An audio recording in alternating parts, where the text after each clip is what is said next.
Siang ini kita akan mendiskusikan tentang work from home dan perlindungan data pribadi.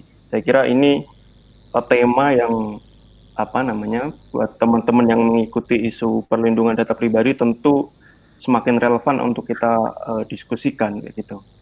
Karena kalau teman-teman menyimak berita beberapa waktu belakangan, 1-2 minggu belakangan kayak gitu, banyak sekali problem yang muncul terkait perlindungan data pribadi. Misalnya ada dugaan data konsumen di Tokopedia, di Bukalapak diretas. Kemudian dalam konteks work from home ini juga platform-platform online yang populer sering digunakan untuk conference call, misalnya seperti Zoom, juga datanya rawan bocor dan banyak yang diretas. Juga beberapa waktu belakangan banyak sekali kasus peretasan akun WhatsApp kelompok masyarakat sipil di Indonesia kayak gitu. Juga tadi pagi saya baca berita kabarnya TikTok di Amerika juga mengumpulkan data pribadi anak-anak kayak gitu, dan itu tanpa concern penggunanya. Artinya dengan latar belakang semacam itu dan di situasi di mana bekerja dari rumah ini kita belum tahu akan sampai kapan, semakin penting dan semakin mendesak untuk kita mendiskusikan isu perlindungan data pribadi kayak gitu. Karena kalau kita berbicara tentang data pribadi juga, isu regulasi juga penting untuk kita diskusikan dalam konteks di Indonesia kayak gitu. Nah, siang hari ini kita sudah ada 3 pembicara yang saya kira nanti akan memberikan perspektifnya mengenai isu perlindungan data pribadi ini dari beberapa sudut pandang kayak gitu. Yang pertama ada Mbak Sita Laksmi, beliau adalah Direktur Eksekutif Yayasan Tifa. Kemudian ada Mas Wendra, peneliti di PR2 Media. Kemudian ada Pak Darmanto, beliau adalah peneliti di Himpunan Peneliti Indonesia Yogyakarta. Nah, tanpa berpanjang kata lagi, saya kira kita akan langsung masuk ke sesi diskusi. Nanti saya akan mempersilahkan kepada ketiga pembicara untuk memaparkan presentasinya mungkin sekitar 10-15 menit, karena kita punya waktu sampai jam 3, jadi nanti kita akan menyisakan sekitar 30 menit di akhir untuk sesi tanya jawab. Nah, untuk kesempatan pertama saya akan mempersilahkan kepada Mbak Sita Laksmi untuk memberikan perspektifnya mengenai isu perlindungan data pribadi. Jadi saya berharap Mbak Sita bisa sedikit memberikan respon terkait isu data pribadi yang belakangan ramai, kemudian mungkin memberikan konteks bagaimana perkembangan regulasi terkait data pribadi baik di Indonesia maupun misalnya isu regulasi data pribadi di Uni Eropa, misalnya di GDPR yang sering jadi rujukan kayak gitu. Jadi kira-kira itu sebagai pengantar, saya akan memberikan kesempatan yang pertama untuk Mbak Sita Laksmi. Silakan Mbak Sita. Ya, bisa dengar? Bisa dengar Mbak, jelas Mbak. Sangat jelas. Oke, terima kasih. Jelas. Terima kasih. Nama saya Sita Laksmi, saya Direktur Eksekutif Yayasan Tifa, dan saya pernah ikut kursus di Data Protection Officer. Jadi saya Certified Data Protection Officer untuk GDPR, untuk General Data Protection Regulations. Yang saya mau bagi di sini dengan teman-teman, 10 menit ya Mas Wisnu ya waktunya ya. Ya, Itu 10-15 menit. Mbak. lebih, ya oke. Itu lebih kepada regulasinya aja. Jadi saya tidak akan membahas spesifik kasus Tokopedia atau data breach atau soal security yang tadi Mas Wisnu bilang soal security, soal Zoom, bombing dan segala macam. Saya nggak akan bicara soal itu dulu karena saya spesifik hanya bicara sedikit saja mengenai perlindungan data pribadi dari segi regulasi. Saya mau ambil dari regulasi di Indonesia dan di regulasi di yang lain. Kelihatan presentasi saya? Belum. Belum Mbak. Belum, Mbak. Oh, oke. Kayaknya nggak bisa deh. Sekarang kelihatan belum? Belum muncul. Belum muncul. Ada Ading. Oke, saya kirim dulu boleh Mas ke alamat email nanti supaya dari sana dikirim bisa. Ini saya kayak nggak bisa nih. Kayak ada sebuah instruksi yang saya nggak bolehin deh. Mas Wendra dikirim ke Yuni aja Pak ya Mas ya, biar ini hostnya kan Yuni. Ya tolong Boleh dikirim kasih saya, bisa Mbak Sita ke email saya yang tadi, boleh? Oke. Oke, sebelumnya saya mau cerita dulu bahwa di Indonesia itu sebenarnya kita itu punya pelindungan data pribadi, punya peraturan yang melindungi data pribadi. Jadi kalau dibilang kita nggak punya peraturan pelindungan data pribadi itu tidak benar. Yang pertama adalah ada di Undang-Undang Informasi dan Transaksi Elektronik, di Undang-Undang ITE, di pasal 26 ayat 1, yang mengatakan bahwa penggunaan setiap informasi melalui media elektronik yang menyangkut data pribadi seseorang harus dilakukan atas persetujuan orang bersangkutan. Itu yang pertama. Terus yang kedua, ada peraturan pemerintah atau PP 71 nomor 2019 tentang penyelenggara sistem elektronik yang wajib melaksanakan prinsip perlindungan data pribadi untuk melakukan dalam memproses data pribadi. Yang terakhir adalah peraturan Kominfo nomor 20 tahun 2016. Saya tunggu ya, sembari ini saya kirim dulu ke Mas Wendra.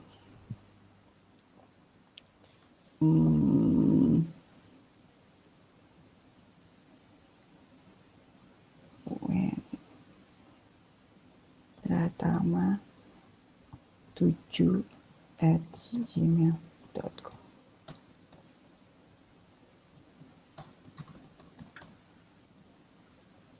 Oke, saya baru kirim. Jadi sudah ada 3 sebenarnya peraturan perlindungan data pribadi di Indonesia. Nah, sebenarnya apa sih yang dimaksud di data pribadi di peraturan pemerintah nomor 71? Jadi dari 3 undang-undang itu yang saya mau kupas itu adalah peraturan pemerintah nomor 71 tahun 2019 tentang penyelenggara sistem transaksi elektronik, dan yang kedua soal General Data Protection Regulation atau GDPR, peraturan di Uni Eropa. Dan yang ketiga, saya mau sedikit mengulik soal kebocoran data di rancangan undang-undang perlindungan data pribadi. Oke, sampai sini semuanya oke? Karena ini monolog nih jadi. Oke ya. Oke, lanjut Mbak. Oke, Mas Wendra kalau udah terima kasih kabar ya Mas. Ini saya terima. Udah terima. Oke, kalau bisa ditayangin Mas. Ya, bentar. Jadi data pribadi menurut definisi dari PP 71 adalah setiap data tentang seseorang, baik yang teridentifikasi dan atau dapat diidentifikasikan secara tersendiri atau dikombinasi dengan informasi lainnya, baik secara langsung maupun tidak langsung melalui sistem elektronik dan atau non-elektronik. Artinya, data pribadi itu adalah yang bisa diidentifikasi langsung seperti nama, nomor telepon, alamat email, terus alamat pribadi gitu ya, itu yang bisa langsung diidentifikasi sebagai miliknya Mas Wendra misalnya, itu adalah data pribadi atau yang dikombinasikan dengan yang lain. Berarti beberapa karakteristik yang mirip dengan Mas Wendra, misalnya tinggal di Jogja, kode posnya sekian, terus kemudian di rumahnya sekian, di rumahnya itu alamatnya kira-kira dekat dengan segini, itu jadi beberapa dikombinasikan, itu bisa juga jadi data pribadi.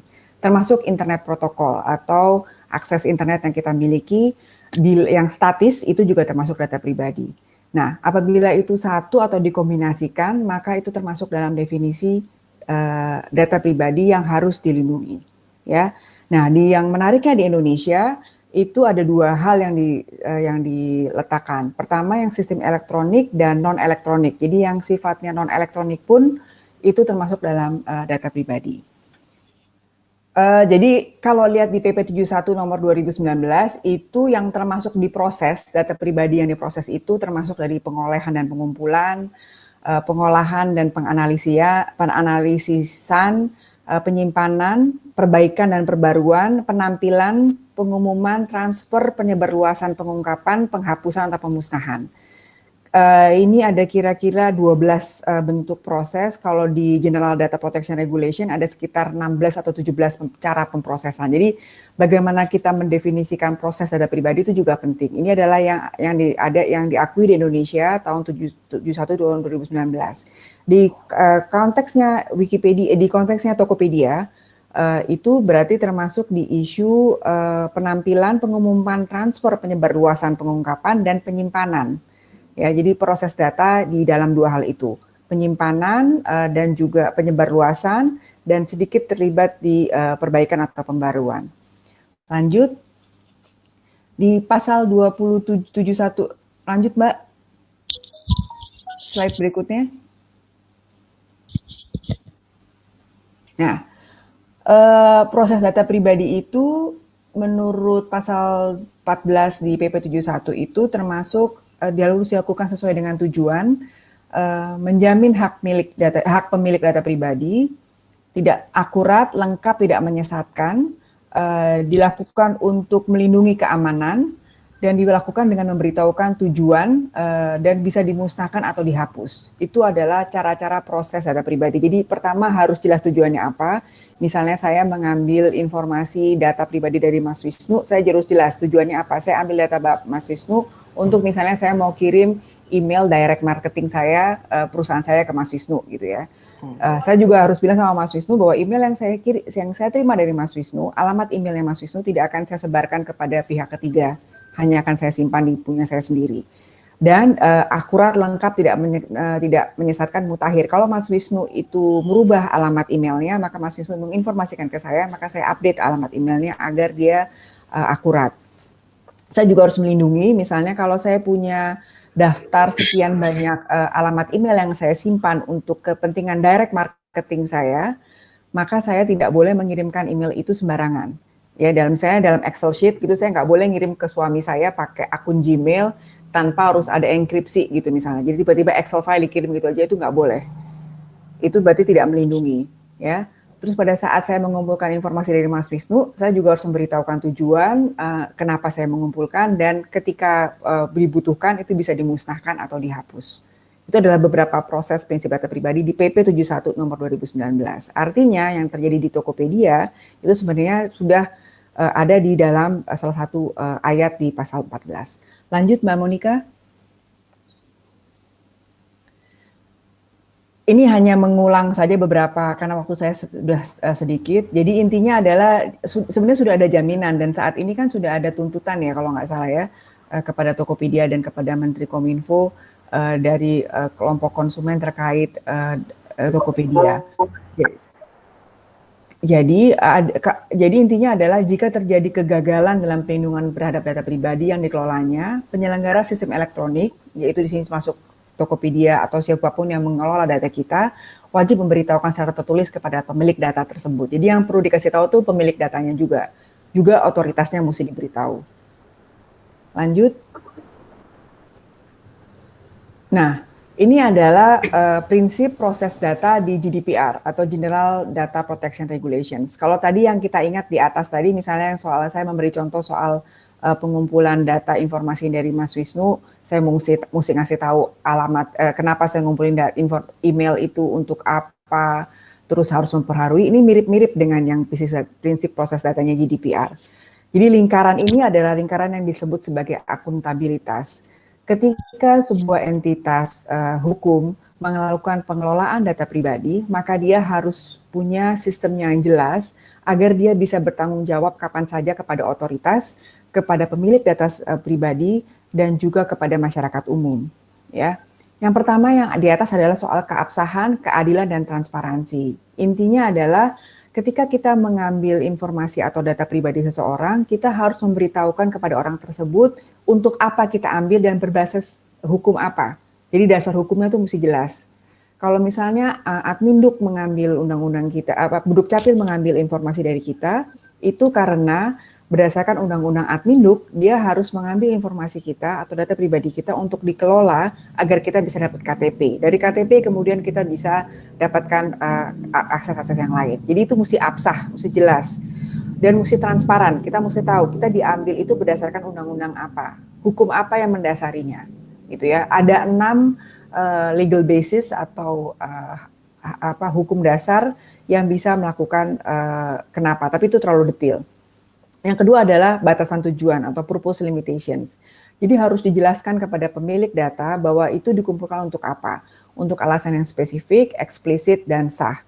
Misalnya kalau kita ikut fitness gitu ya, terus kemudian ada informasi tentang beberapa informasi pribadi kita yang sifatnya itu kesehatan kita juga di capture, itu mungkin harus jelas kenapa dia mesti meng-capture-nya. Mungkin untuk agar tahu berapa body mass kita, agar tahu seberapa bagusnya kita mengikuti personal trainer gitu ya. Tapi harus jelas. Jadi dia itu harus jelas kenapa dia mengambil informasi yang lebih dari yang diharuskan.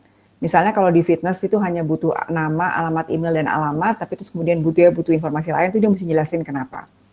Yang berikutnya adalah minimalisasi data.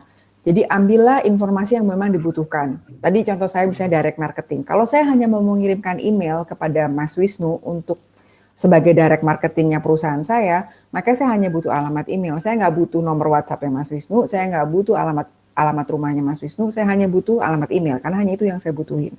Jadi hanya itu yang saya ambil. Akurasi, lalu batasan penyimpanan, berapa lama disimpan informasi itu. Misalnya gini, misalnya kita masuk ke dalam sebuah gedung untuk melakukan, terus kemudian data kita diambil kan, retina, kadang-kadang mereka ngambil foto, kadang-kadang mereka ngambil KTP, terus difotokopi. Mereka harus kasih tahu ke kita sampai berapa lama mereka simpan, 6 bulan, 3 bulan, mereka tidak boleh menyimpan itu selama-lamanya. Dan itu juga harus disimpan hanya di mereka sendiri, nggak boleh dibagikan ke pihak ketiga. Saya misalnya waktu itu saya pernah ke Komisi Eropa di Brussels. Ketika saya masuk, saya kasih paspor saya karena itu bagian dari rekaman, dan dia bilang, Ibu, saya hanya mau simpan informasi paspor Ibu 6 bulan, habis itu kami akan hancurkan, di-shredded di dalam alat yang untuk mencabik-cabik itu loh. Jadi dia kasih tahu berapa lama, hanya untuk 6 bulan, hanya untuk alasan security. Lalu integritas dan kerahasiaan, ini harus diproses secara aman. Ini yang terjadi di kita. Seberapa besar sih kita mengetahui, terutama customer Indonesia atau warga negara Indonesia, seberapa besar aman dan berintegritaskah informasi yang disimpan oleh pihak ketiga atau informasi yang disimpan oleh platform digital. Lanjut.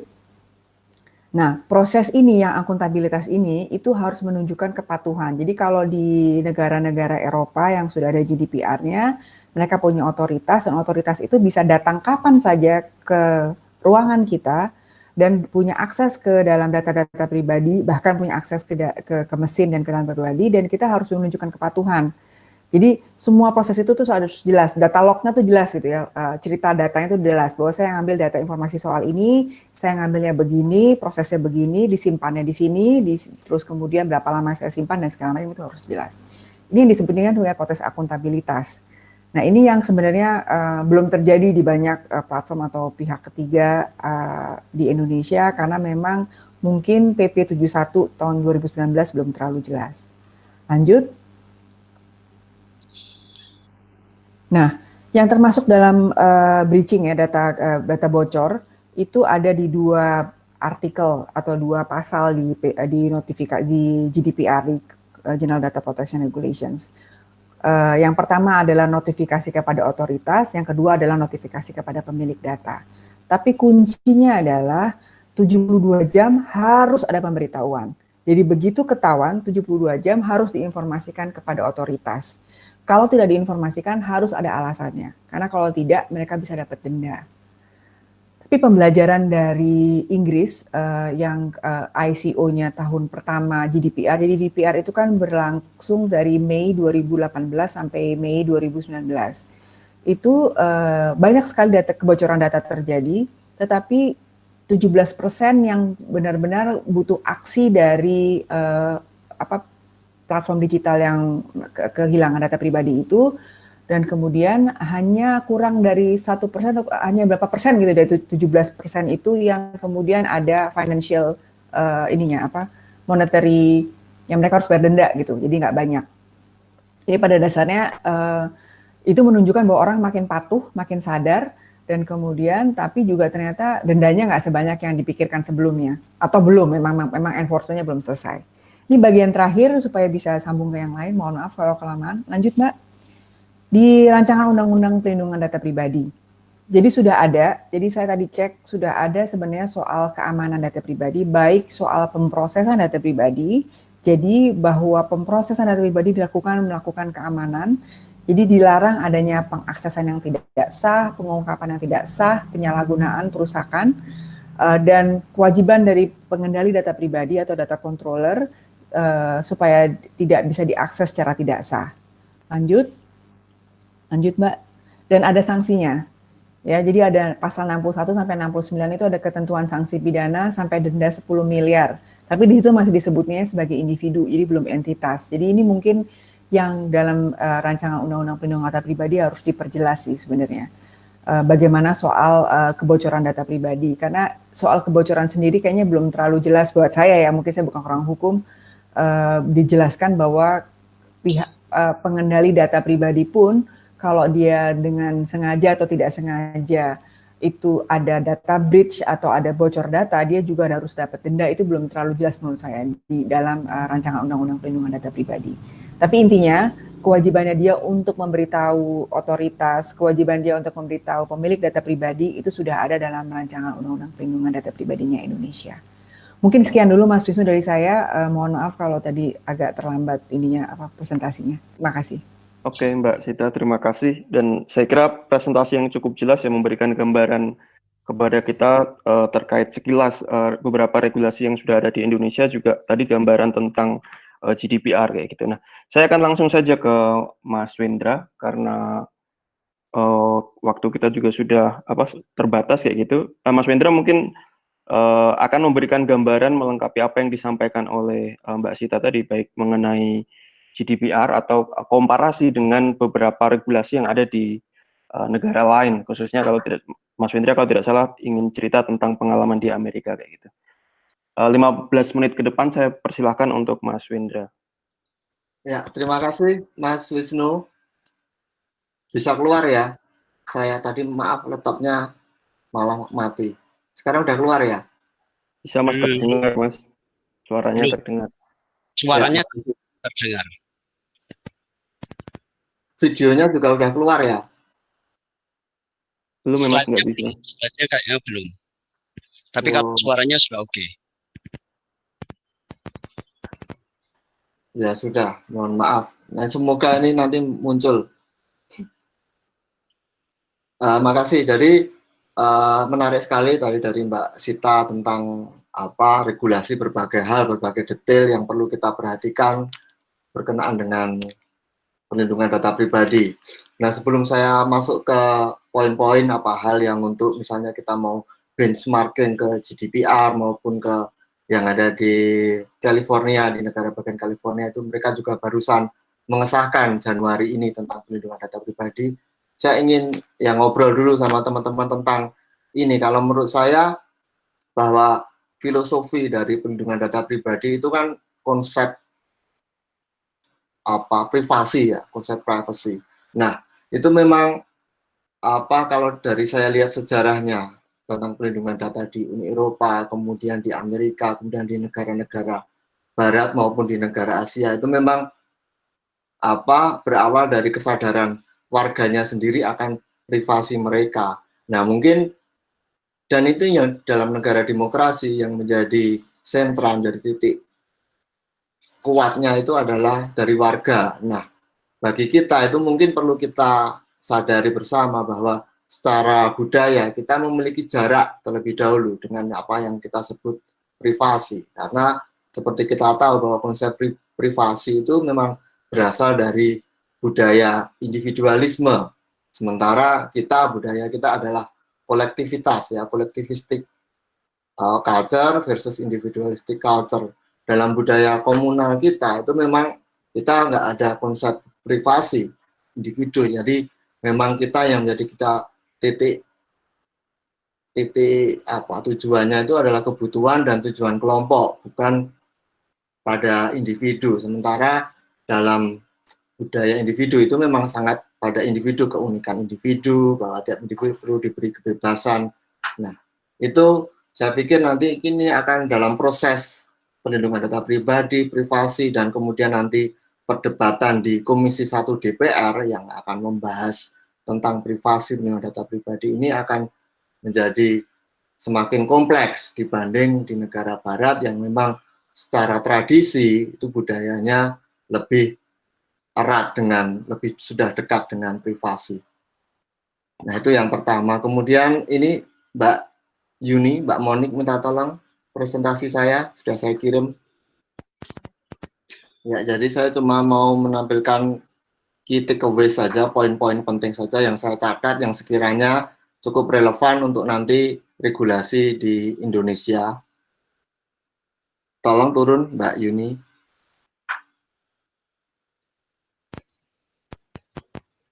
Ya, itu sudah. tadi dibahas oleh Mbak Sita tentang data personal itu seperti apa. Jadi baik yang secara langsung maupun tidak langsung membuat seseorang bisa teridentifikasi, yaitu mulai dari nama lengkap, data lokasi hingga IP address sama cookies. Berikutnya. Nah, ini saya pikir menarik karena memang CCPA ini dia berkembang diturunkan dari GDPR, memang dia terinspirasi banyak hal dari PR, tapi yang sangat berbeda adalah dia berfokus hanya pada perusahaan, ya kan. Jadi kalau GDPR itu berlaku pada perusahaan maupun pemerintah, ya meskipun juga ada pengecualian untuk pemerintah ada pengecualian di GDPR. Kalau di CCPA ini di negara bagian di negara bagian California, dia berfokus pada perusahaan dengan pendapatan ini gross revenue lebih dari 25 juta dolar US. 370 miliar ya, 370 miliar rupiah. Itu syarat pertama itu, atau juga syarat kedua yang perusahaan itu membeli, menerima, menjual data informasi personal lebih dari 5.000 konsumen rumah tangga atau alat. Jadi dia hanya menyasar perusahaan-perusahaan besar. Atau syarat ketiga, dia mendapatkan lebih 50% atau lebih pendapatan dari menjual informasi pribadi konsumen. Jadi ini menurut saya relevan karena di Indonesia itu kita adalah pasar besar untuk internet giants. Dan kita tahu bahwa internet giants itu sekarang hampir semuanya berbasis di California. Termasuk TikTok itu sekarang dia markasnya juga di California, dia di dekat Los Angeles di sana. Dan semuanya juga di situ ada Facebook, Instagram, semuanya. Jadi akan sebenarnya bagi perusahaan-perusahaan itu mungkin tidak akan terlalu keberatan jika kemudian nanti RUU PDP kita itu juga memberikan ukuran atau memberikan standar yang berbeda bagi perusahaan besar, alih-alih dibagi rata bagi semua perusahaan, karena memang kalau perusahaan besar itu besaran data yang dikumpulkan itu jauh lebih masif dibanding perusahaan kecil. Misalnya dibanding Tokopedia itu memang nggak ada apa-apanya data yang dikumpulkan oleh Tokopedia dibanding Facebook, TikTok, dan sebagainya. Berikutnya, Mbak Yuni, tolong.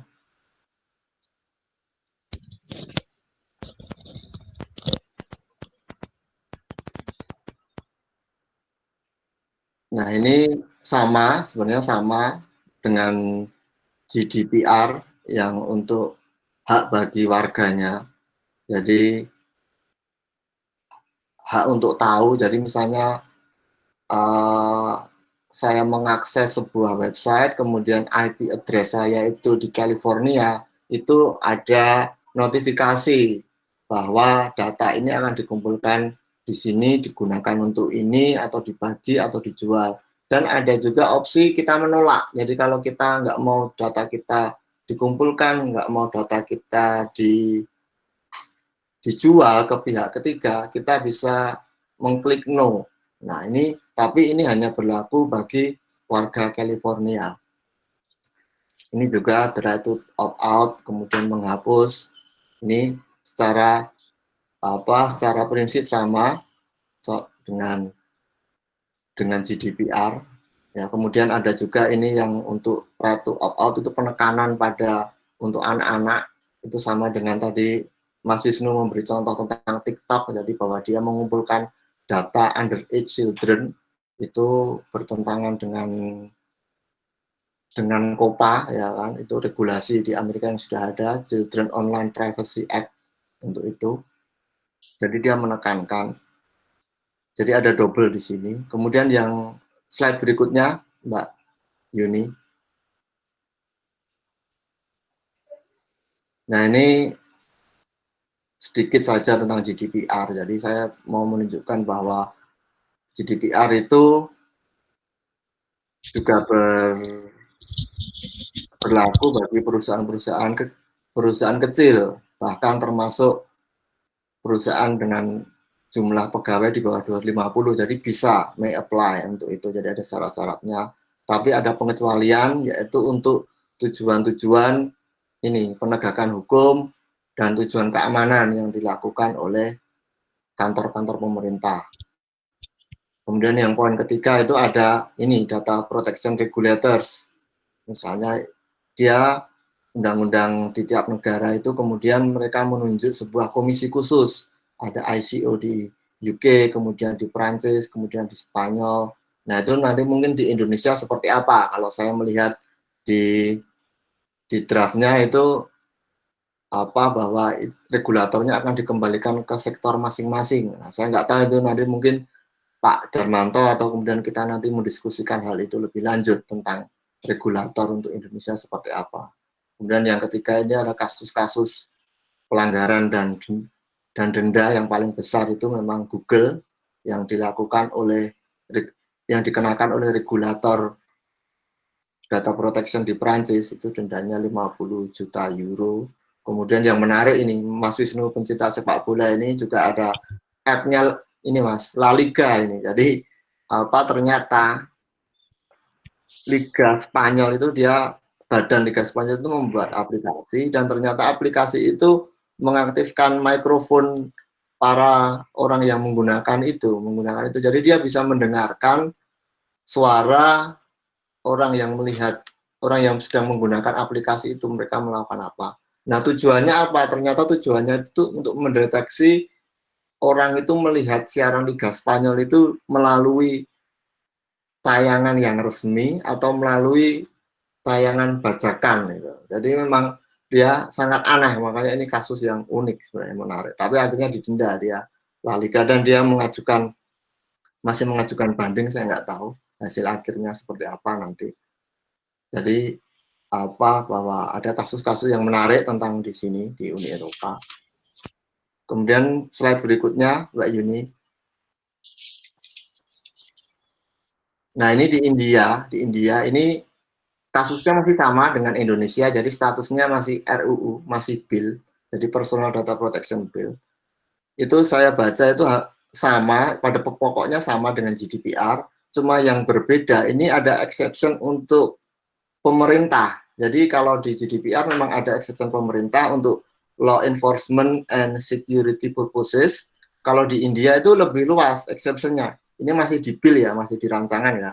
Jadi ada ini untuk necessary atau expedient itu nyaman. Jadi jika penting atau dianggap nyaman oleh pemerintah demi kepentingan kedaulatan dan integritas India, keamanan nasional, hubungan dengan negara lain, dengan negara sahabat, dan keteraturan keamanan publik. Nah ini juga menarik karena kemudian ini seakan-akan memberi ruang yang besar bagi pemerintah terkait data pribadi warganya. Ini di India seperti itu.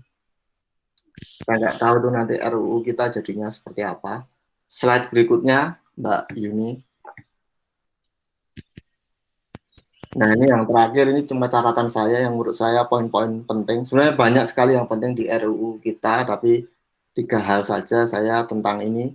Apakah seperti draft yang ada bahwa tidak ada regulator tunggal untuk PDP di Indonesia, seperti yang di draft itu dia diserahkan ke sektor masing-masing, atau ada sebuah komisi perlindungan data baru, atau mencantol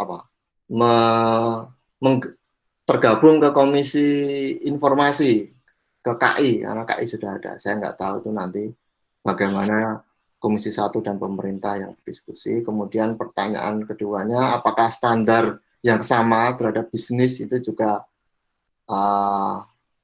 melekat pada kantor pemerintah. Kemudian yang poin ketiga ini menurut saya sangat penting, ini untuk membedakan antara bisnis yang besar dan bisnis kecil, karena jelas beda. Kalau kita untuk Facebook atau kemudian Tokopedia atau juga perusahaan lokal, ini perlakuannya seperti apa. Karena kalau di GDPR itu kan memang security measure-nya itu bergantung pada kondisi masing-masing. Jadi misalnya ada sebuah klinik kesehatan yang mengumpulkan data pasiennya, itu standar keamanannya itu yang dituntut oleh GDPR jelas lebih rendah dibanding jika itu sebuah rumah sakit atau katakanlah Facebook seperti itu. Jadi memang ada, dan itu tugas regulatornya, tugas IOC kalau di UK yang akan menilai standar keamanan untuk level seperti ini itu yang cocok seperti ini, seperti itu. Nah, ini gimana untuk PDP kita masih gelap ya, karena memang setahu saya belum dibahas sih, masih di Komisi 1, belum juga di Balek, belum juga di Badan Legislasi. Itu saya pikir ini slide terakhir ya Mbak Yuni ya. Ya, sudah dari saya, sekian Mas Wisnu, terima kasih. Oke, terima kasih Mas Wendra.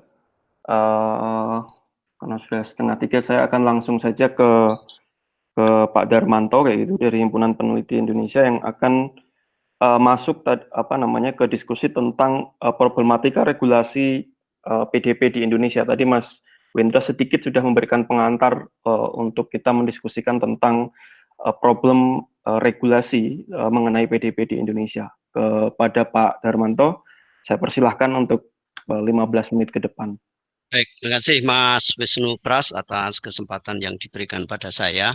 Pertama, saya mengucapkan terima kasih juga pada PR2 Media yang sudah memberi forum pada saya untuk diseminasi hasil penelitian kami. Dan terus terang aja yang ingin saya bagikan ini adalah hasil kerja saya dan teman-teman.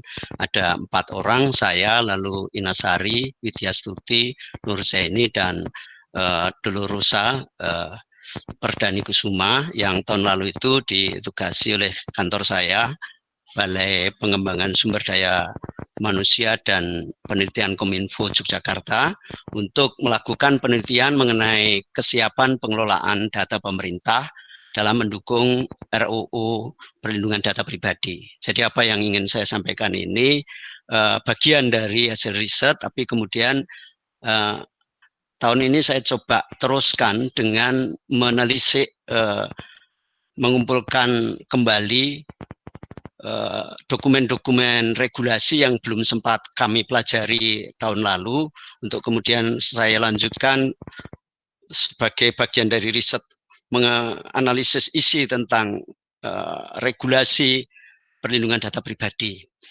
Nah, saya ingin membahas, Mbak Monik bisa ditampilkan anunya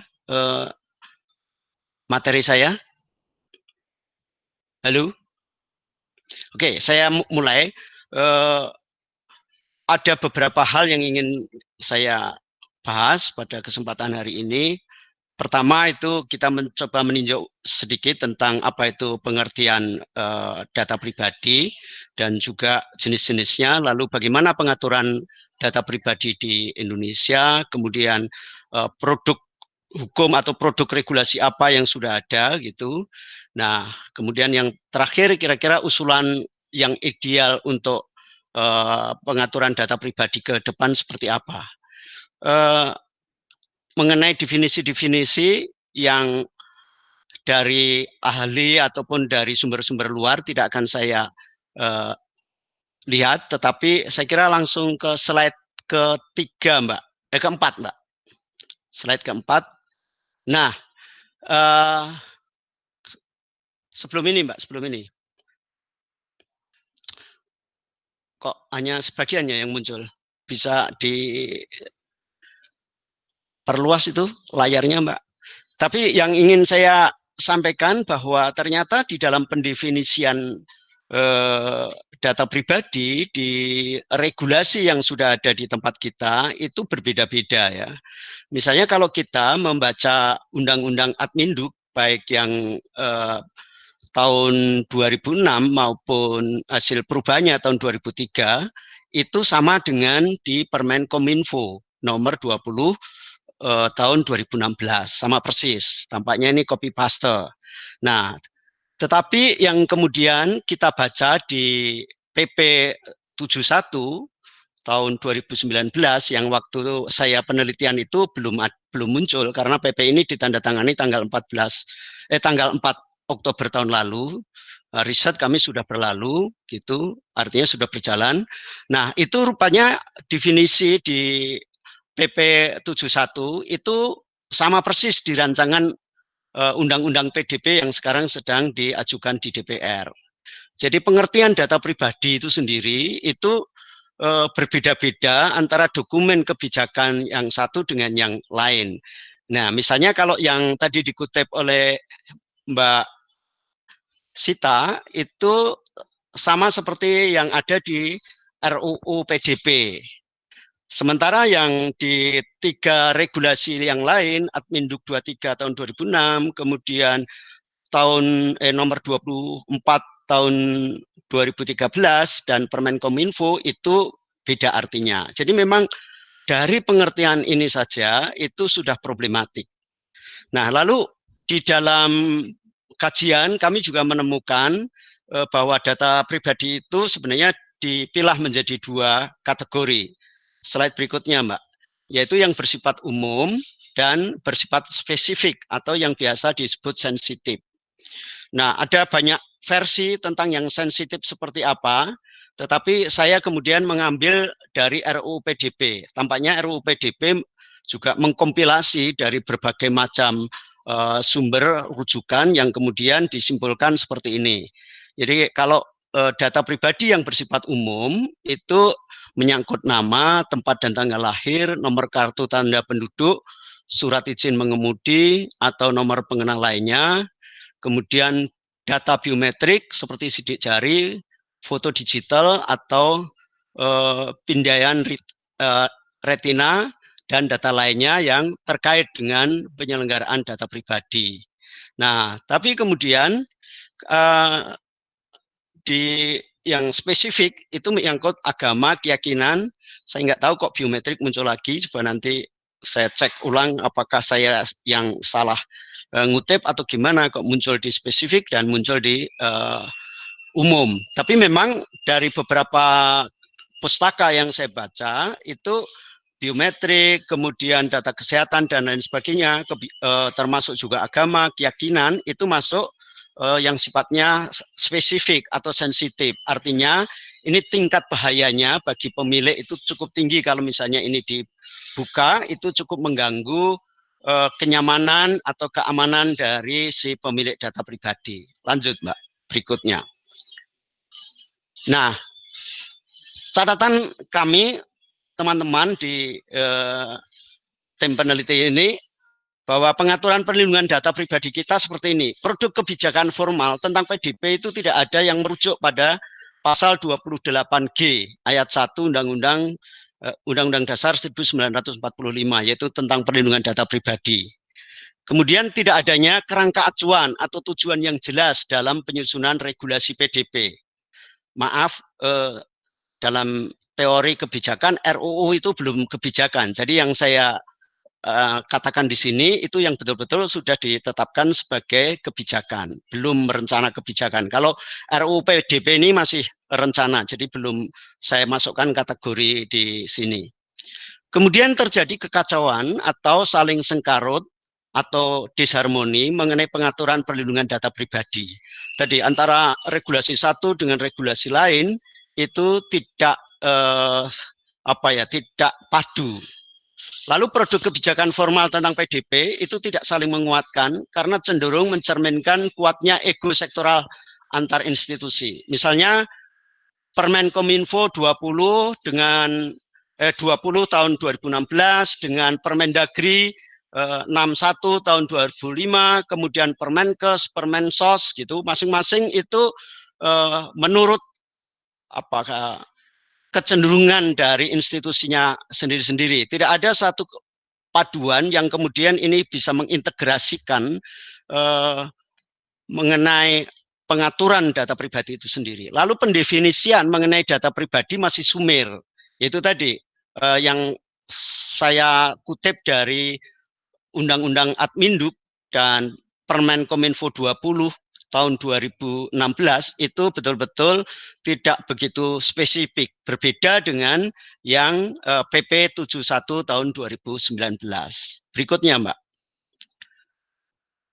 Nah, kemudian tidak ada penegasan mengenai institusi negara yang ditunjuk sebagai pengelola atau pangkalan data pribadi warga, termasuk juga dalam draft RUU, ini juga nggak ada. Siapa nanti yang akan menjadi pihak yang paling bertanggung jawab terhadap pengelolaan data pribadi. Kemudian terjadi ketidakjelasan data pribadi mana yang harus dilindungi dan siapa yang harus melindungi. Apakah misalnya data pribadi itu kan tersebar di Dirjen Dusdaktil, kemudian ada di penyelenggara sistem elektronik, pihak swasta, kemudian badan-badan publik yang lain dan sebagainya. Nah, ketika kita ngomong tentang data pribadi, itu sebenarnya data pribadi yang mana yang bocor? Ternyata kalau kita hubungkan dengan berita akhir-akhir ini, itu kan sebenarnya data pribadi yang ada di pihak lembaga komersial, gitu. Tapi belum bukan data pribadi yang dikelola oleh Disdukcapil, tapi bahasanya di sana bukan data pribadi, tapi data kependudukan. Berikutnya, Mbak.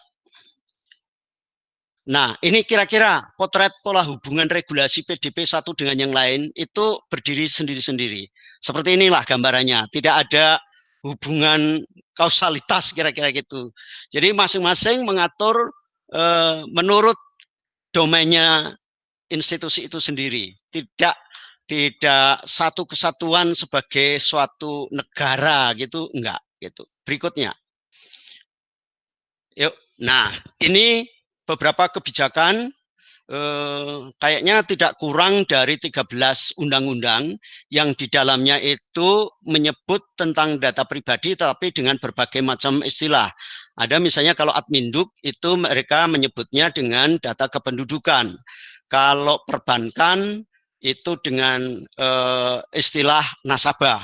Kalau lembaga konsumen itu menyebutnya konsumen. Jadi istilahnya macam-macam. Kemudian di Undang-Undang KIP juga ada pengaturan tentang itu, tentang data pribadi. Kemudian di Undang-Undang ITE tadi sudah diulas oleh Mbak Sita, saya nggak akan perlu sebutkan lagi. Tapi kenapa kok PP 82 yang sudah digantikan 71 itu masih saya cantumkan? Karena Permen Kominfo nomor 20 tahun 2016 itu diturunkan dari PP nomor 82 2012. Jadi makanya meskipun PP 82 itu sudah tidak berlaku karena digantikan dengan PP 71, dalam konteks ini masih saya coba masukkan karena itu masih dirujuk atau menjadi rujukan dari terbitnya Permen Kominfo nomor 20 tahun 2016 tentang perlindungan data elektronik, perlindungan data pribadi dalam sistem elektronik. Kemudian juga di Undang-Undang HAM, Undang-Undang Kesehatan, Undang-Undang Perbankan, kemudian Undang-Undang Perlindungan Konsumen dan sebagainya itu juga dimuat tentang pentingnya menjaga kerahasiaan tadi, data pribadi dengan berbagai macam istilah. Ada misalnya warga negara, ada kalau kesehatan itu ya pasien, kalau perbankan itu nasabah gitu. Kalau Undang-Undang Perlindungan Konsumen ya sebutannya sebagai konsumen. Berikutnya, Mbak. Nah, ini ketidakefektifan. Jadi kalau sekarang kita ngomong bahwa terjadi kebocoran data dan lain sebagainya, dan kemudian seolah-olah tidak ada upaya yang bisa dilakukan karena memang seperti ini kondisinya. Setiap regulasi memiliki domain dan konteks sendiri-sendiri. Undang-Undang Adminduk beda dengan Undang-Undang KIP, Undang-Undang ITE, Undang-Undang HAM, dan lain sebagainya yang tadi saya sebutkan ada sekitar 12 undang-undang yang di dalamnya itu mengamanatkan pentingnya untuk melindungi data pribadi. Kemudian data pribadi menyebar di banyak institusi termasuk lembaga komersial. Ini juga sangat menyulitkan. Misalnya registrasi pelanggan prabayar itu ternyata dia yang melakukan pengumpulan data bukan negara, tetapi diserahkan pada provider-provider. Sehingga sebenarnya kita juga ada banyak celah di mana data pribadi itu dikelola oleh banyak pihak. Kemudian belum adanya institusi tunggal yang dirujuk atau yang ditunjuk oleh negara untuk menangani kasus-kasus pencurian dan penyalahgunaan data. Belum adanya protokol pengawasan perlindungan data pribadi, belum adanya protokol pengaduan bagi masyarakat untuk melakukan komplain jika terjadi pencurian atau penyalahgunaan data pribadi. Lalu masih rendahnya kesadaran dari para pemegang kebijakan dan masyarakat mengenai pentingnya perlindungan data pribadi. Terakhir, slide terakhir adalah tentang usulan pengaturan perlindungan data pribadi ke depan seperti apa. Satu, mestinya perlu pengintegrasian ketentuan mengenai perlindungan data pribadi dalam satu peraturan perundangan. Lalu peraturan perundangan tentang perlindungan data pribadi itu perlu dinyatakan sebagai lex specialis. Perlu diharmonisasi pendefinisian tentang data pribadi. Lalu perlu penegasan bahwa pengumpulan data pribadi yang sifatnya sensitif itu harus dilakukan oleh negara. Dan berikutnya, institusi negara yang diserai tanggung jawab untuk mengelola data pribadi, mestinya kalau saya itu Kemendagri, khususnya adalah Dirjen Dukcapil, karena mereka sudah punya sistem yang sangat bagus. Terakhir adalah perlu adanya institusi independen untuk melakukan pengawasan atas pelaksanaan PDP.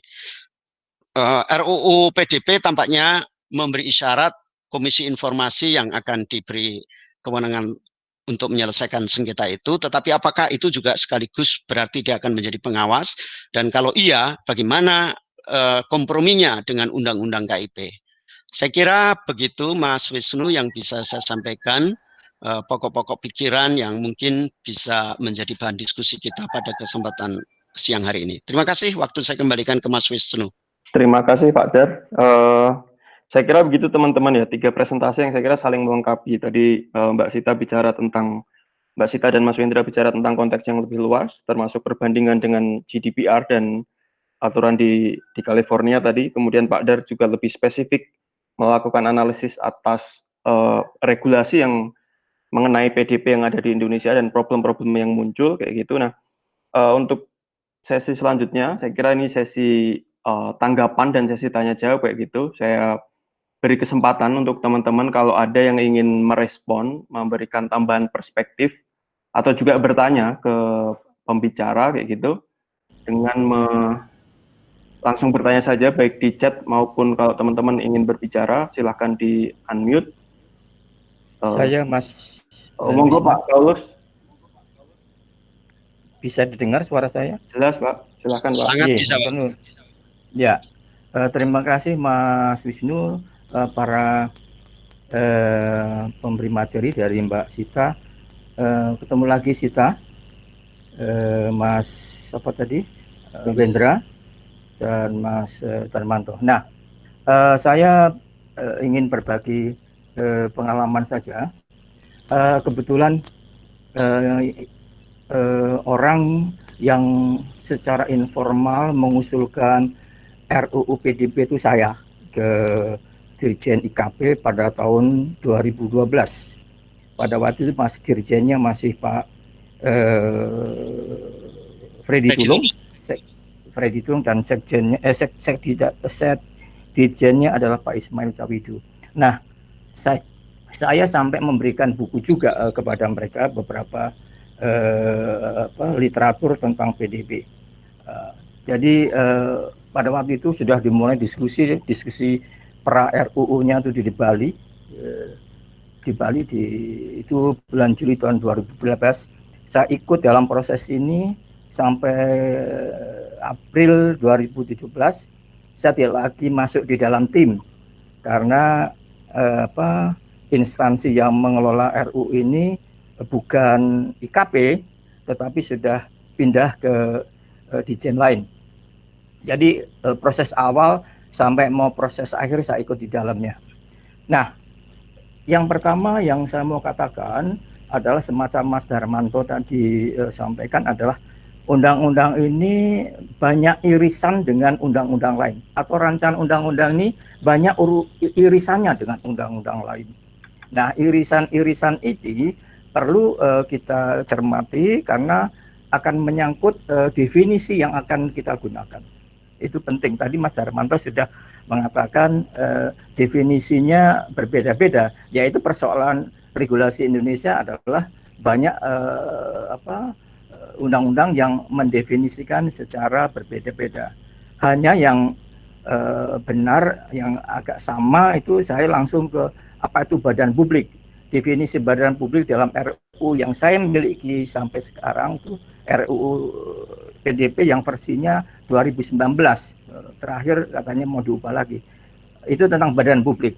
Tapi soal data pribadi, definisinya itulah definisi yang sangat alot, di mana dua lembaga, Kominfo dan Departemen Dalam Negeri Dukcapil itu bersikukuh dengan rumusannya. Jadi sebetulnya rumusan Dukcapil yang tadi disebutkan tadi itu adalah data pribadi kependudukan, ya, data kependudukan. Jadi bukan data pribadi yang harus masuk di dalam konteks pelindungan data pribadi ini. Itu yang mau saya katakan menanggapi apa yang tadi disampaikan oleh panelis. Karena itu kemudian saya ingin bahwa secara konsep ini undang-undang ini itu adalah pertarungan, adalah dua konsep yang berbeda, dua mazhab besar, mazhab Amerika dan mazhab Eropa. Nah, pada waktu itu kami ingin menggabungkan dua konsep ini, mazhab Eropa atau mazhab Amerika. Tadi banyak yang merujuknya ke mazhab Eropa, yang sangat kuat adalah mazhab Eropa. Mas Wendra tadi menyebutkan terminologi yang digunakan Amerika adalah privasi. Ya, itu terminologi yang digunakan. Eropa itu adalah personal data. Jadi ada dua yang berbeda. Privasi itu adalah konsep let me to be alone. Let me to be alone. Sebutin konsep privasi itu let me to be alone. Jangan ganggu saya, kehidupan saya. Bukan soal data pribadi itu. Karena itu Mas, kita harus sepakat bahwa ini adalah pertarungan konsep yang sangat luar biasa kencangnya, sehingga kita akan memilih yang mana. Dulu mau dikawinkan, namanya dulu perkawinan dua mazhab ini adalah RUU PDIP. RUU PDIP. Nah, saya menentang, bukan Partai Demokrasi Indonesia Perjuangan kan, sehingga dulu kan pelindungan data informasi pribadi. Jadi PDIP itu I-nya itu informasi, P-nya pribadi, PDIP. Mau mengawinkan informasi itu juga harus dilindungi gitu. Tapi ternyata kemudian menjadi PDB. Nah, kalau Amerika itu sangat kencang dengan data is new oil. Konsep kan new oil. Itu sesuatu yang berharga, new currency. Tapi kalau Eropa itu adalah hak milik yang sangat personal sifatnya, itu tidak bisa. Nah, dari dua mazhab ini ternyata kita larinya ke ke Eropa. Tapi perkembangan bisnis itu kita ternyata tren bisnisnya adalah tren bisnis Amerikanisasi. Jadi tren kita adalah Amerikanisasi, tapi undang-undangnya Eropanisasi.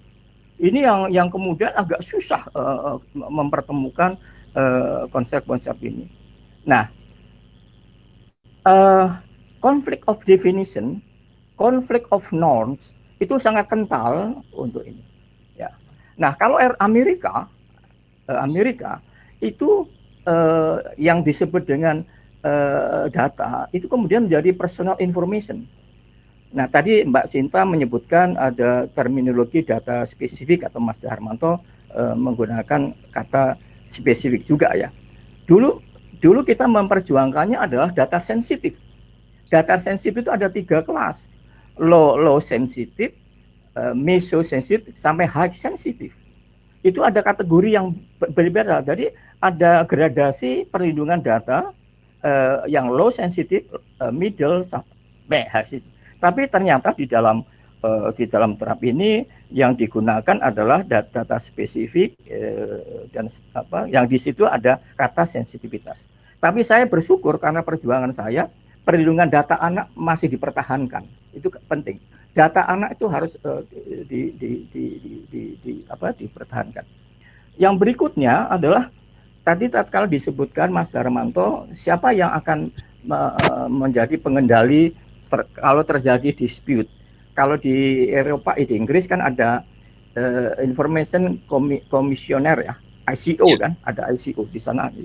Itu di sana konsepnya adalah tentang hak informasi dan perlindungan data itu menjadi satu lembaga, tapi ada 2 kamar. Ada 2 kamar. Jadi lembaga ini ada 2 kamar. Satu kamar tentang right to know, yang satu adalah data protection. Nah, pada waktu saya tidak ikut lagi, itu dulu perdebatannya di situ. Kita akan berikan kepada siapa soal yang akan menjadi pemutus kalau terjadi sengketa tentang informasi atau data. Dulu arah saya pada KIP ya, tetapi kemudian undang-undang KIP yang irisannya dengan ini harus harus direvisi. Jadi ada dalam ketentuan itu untuk sementara misalkan itu kewenangannya dirasakan pada KIP untuk diperbarui dengan undang-undang. Terima kasih Pak Paulus. Nah, sebelum saya mempersilahkan kepada 3 pembicara untuk memberikan respon kayak gitu, saya akan membacakan beberapa pertanyaan sehingga nanti 3 pembicara bisa langsung merespon kayak gitu ya, karena waktu kita terbatas. Nah, salah satu pertanyaan tadi yang muncul terkait dengan bagaimana tingkat bahaya dan kerugian jika data pribadi kita bocor. Lalu apa yang bisa kita lakukan kayak gitu sebagai jika data pribadi kita bocor dan disalahgunakan oleh pihak lain. Ini pertanyaan yang muncul di kolom chat. Nah, tadi Mbak Sita sempat merespon di chat juga. Nah, nanti saya persilahkan kepada Mas Wendra Pak Darmanto juga Mbak Sita kalau ingin merespon lagi. Itu saya kira ya. Silahkan, mungkin untuk Mas Wendra dulu ya, bisa merespon tadi dari Pak Paulus juga pertanyaan yang barusan saya bacakan ini. Silahkan Mas Wendra. Ya, makasih Mas Wisnu. Jadi pertanyaan tadi bagaimana tingkat bahaya kerugian jika data pribadi kita bocor. Ini macam-macam ya, jadi tergantung platformnya apa, kemudian tingkat kebocorannya seperti apa. Kita ambil contoh saja yang terbaru ya, ini mohon maaf Tokopedia ya, jadikan contoh terus, karena yang itu memang bocornya masif kemarin. Jadi kalau yang di kemarin itu di April ini Tokopedia itu adalah dia memang passwordnya, kata sandinya itu aman, tapi nama lengkap, kemudian tanggal lahir, email, dan nomor telepon penjual dan penggunanya yang total itu jumlahnya hampir 90 juta itu dipastikan bocor. Nah, ini memang risikonya apa? Nah, risikonya dia memang bisa untuk, pertama ya jelas untuk bisa dicoba untuk membobol kata sandi itu, atau juga bisa untuk melakukan ini yang biasa disebut sebagai social engineering, misalnya penipuan lewat website, kemudian contoh yang paling mudah sederhana itu misalnya kasus mama minta pulsa seperti itu. Kalau kita punya informasi pribadi tentang target kita, tentu itu lebih mudah ya kan. Kemudian bagaimana kekuatan kita untuk membela diri. Nah, ini tadi sudah disampaikan oleh Mbak Sita bahwa kita punya PP 71 tahun 2009. Namun memang kelemahan PP dan peraturan perundangan lainnya yang di bawah undang-undang, dia itu memang tidak bisa memberikan sanksi denda. Jadi sanksinya cuma sanksi administratif yang untuk PP itu meliputi misalnya pemberitahuan ke media, kemudian hingga yang paling berat itu menutup platform. Tapi memang belum ada platform denda, sanksi denda. Sanksi denda itu ranah undang-undang, di undang-undang. Jadi PP itu cuma memberikan sanksi administratif. Itulah mengapa banyak pihak kemudian mendorong untuk RUU PDP ini segera disahkan. Mungkin itu dari saya. Terima kasih. Pak Darmanto mau merespon? Baik, tapi hanya melengkapi aja. Kalau misalnya betul-betul merasa dirugikan, itu sebenarnya Permen Kominfo nomor 20 tahun 2016 itu memungkinkan kita untuk melakukan pengaduan ke mana, ke Kementerian Kominfo, kepada Menteri Komunikasi dan Informatika. Kayaknya kalau nggak salah itu di pasal 26 itu ada ketentuan tentang itu gitu. Jadi problemnya adalah bahwa di peraturan itu kita harus bisa menunjukkan bukti-bukti bahwa ada kerugian. Nah, ini yang kemudian menurut saya kalau ini personal itu memang nggak gampang. Saya mau bicara dua hal sebenarnya. Yang pertama menanggapi Pak Paulus dulu soal Uni Eropa dengan Amerika yang selalu bertabrakan dan mempengaruhi Indonesia dalam mengaturnya. Ini benar. Jadi antara Amerika dengan Uni Eropa itu sudah sejak lama. Dan itu posisinya selalu karena Amerika itu dalam kondisi yang sangat inovatif, maka dilaranglah semua perusahaan-perusahaan teknologi untuk punya batasan. Sementara kalau Uni Eropa sangat terkait dengan hak asasi manusianya. Itu jadi berantem itu udah lama berlakunya. Tetapi kemudian kita juga perlu melihat bahwa setelah internet atau platform digital mempengaruhi kehidupan kita sehari-hari, dan data pribadi, bukan privasi ya, data pribadi yang menjadi salah satu ingredients utama dalam ekonomi internet, itu kemudian diperjualkan atau kemudian bisa mempengaruhi demokrasi seperti Cambridge Analytica di UK, Brexit gitu ya, terus juga pemilihan umum di Amerika, itu menjadi penting untuk kemudian diatur secara spesifik. Itu tanggapan saya. Jadi sebenarnya kalau lihat posisi Indonesia, sebaiknya melihat ke situ. Yang kedua tadi soal banyak hal, soal komplain yang terjadi dan bagaimana kita menanggapinya.